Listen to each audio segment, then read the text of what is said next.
Olá, aqui é a Isa Minatel, eu sou psicopedagoga, autora do livro Criança Sem Limites. Olha ele aí no TED em Vitória. E também diretora pedagógica da escola online de pais e mães mundoemcores.com. Vale a pena conhecer. Hoje é dia de vídeo aqui no canal Isa Minatel no YouTube. São 3 vídeos toda semana, então se inscreva no canal e já clica no sininho para você ser notificado cada vez que a gente tiver vídeo novo. A gente está fazendo uma leitura de alguns trechos do livro A Criança, de Maria Montessori, e eu estou fazendo alguns comentários que julgo pertinentes para aí desenvolver o nosso raciocínio nessas questões que ela coloca. A gente vai ler sobre o ritmo da criança lá na página 105. O adulto que ainda não compreendeu a atividade da mão infantil como uma necessidade vital e não reconhece nela a primeira manifestação de um instinto de trabalho, impede a criança de trabalhar. Olha que coisa séria. Aquele adulto que bate na criança, que fica o tempo inteiro falando: não, não pode, para, vem pra cá, vira pra lá, sai daí, desce, para de mexer. Sabe esse adulto? Esse adulto impede a criança de trabalhar e às vezes atrapalha o desenvolvimento do gosto da pessoa pelo trabalho. Depois a gente não entende porque estamos criando gerações de preguiçosos. Olha que sério. Nem sempre devemos pensar em defesa por parte do adulto, pois podem existir outras causas para essa atitude. Uma delas é que o adulto vê a finalidade exterior das ações e fixou o seu modo de agir segundo a sua própria constituição mental. Alcançar um fim com a ação mais direta e, portanto, no mínimo tempo possível, é para o adulto uma espécie de lei da natureza, que ele chama de lei do menor esforço.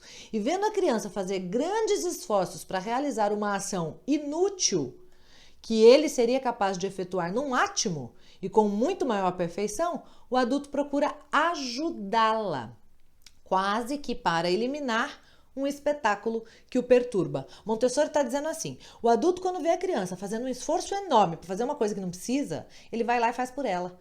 Né? Ele leva o que ela tá levando que é pesado. E deixa aqui que eu faço. Que aqui eu faço mais rápido, mais fácil, o resultado fica melhor ainda. Sabe? Ele não aguenta ver a criança gastar um esforço enorme, um tempo enorme para fazer uma coisa que não vai ficar contento quanto ele gostaria ou faria, e muito menos às vezes que não é inútil. Então olha a visão equivocada do adulto, quando o adulto não tem realmente consciência do que está acontecendo no processo de desenvolvimento da criança. Se a criança procura pentear-se, o adulto, em vez de sentir uma espécie de felicidade por esse gesto maravilhoso, considera-se violentado em suas leis estabelecidas, pois vê que o pequenino, ao pentear-se, não o faz tão bem nem tão depressa, como também não atingirá o objetivo, enquanto ele, adulto, é capaz de fazê-lo depressa e melhor. Então, a criança que realiza com deleite uma ação construtiva da sua personalidade, porque a criança, quando faz uma ação fora, ela está se constituindo por dentro, ela está se construindo, ela está se trabalhando, ela não está fazendo um pentear só para deixar o cabelo bonito, ela está fazendo uma construção de si mesma enquanto pessoa. Então, a criança que realiza com deleite uma ação construtiva de sua personalidade, vê o adulto, aquele ser infinitamente alto, poderoso, além de qualquer limite, contra o qual ela não pode lutar, aproximar-se e tomar-lhe o pente das mãos, declarando que ele a penteará. E o mesmo faz o adulto ao ver o filho cansando-se no esforço de tentar vestir-se ou calçar os sapatos. Todas as tentativas infantis são cerceadas. O adulto irrita-se, não apenas com o fato de a criança tentar inutilmente cumprir uma tarefa, mas também com o ritmo, com aquela maneira diferente de movimentar-se. Vamos, depressa, vamos logo, estamos atrasados, vai, vamos, deixa que eu faço isso aí, eu faço mais rápido. Ah, você demora demais, pelo amor de Deus.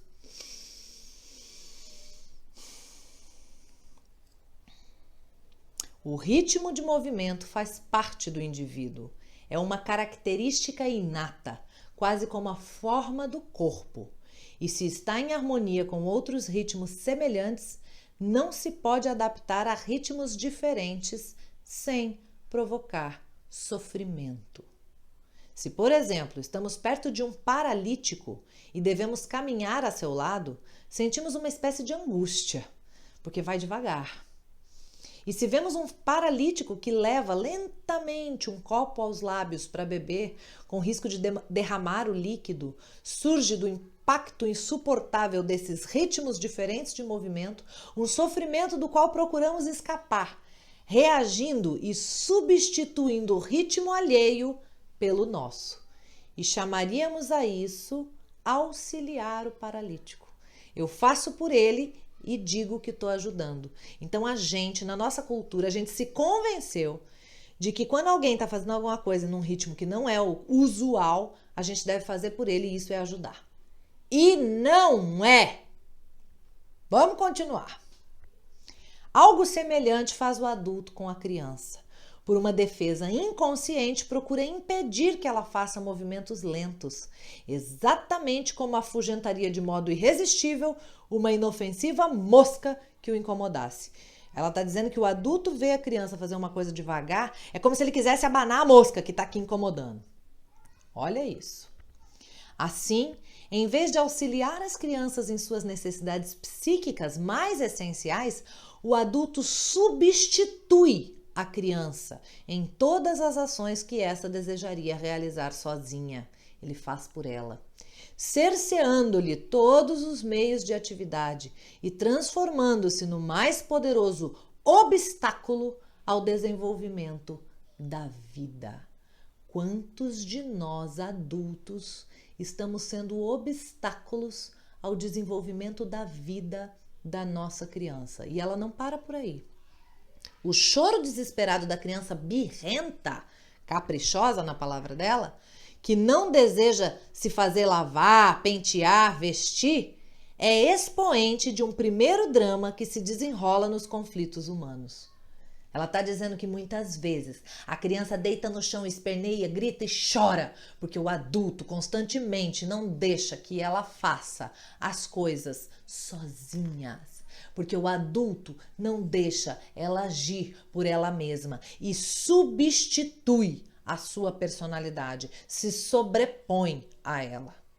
Oh, gente, vamos pensar sobre isso. Vamos nos analisar, vamos nos autoavaliar, vamos parar para pensar se a gente está fazendo isso, se a gente está se sobrepondo, querendo substituir a personalidade da criança, o ritmo da criança pela nossa e pelo nosso.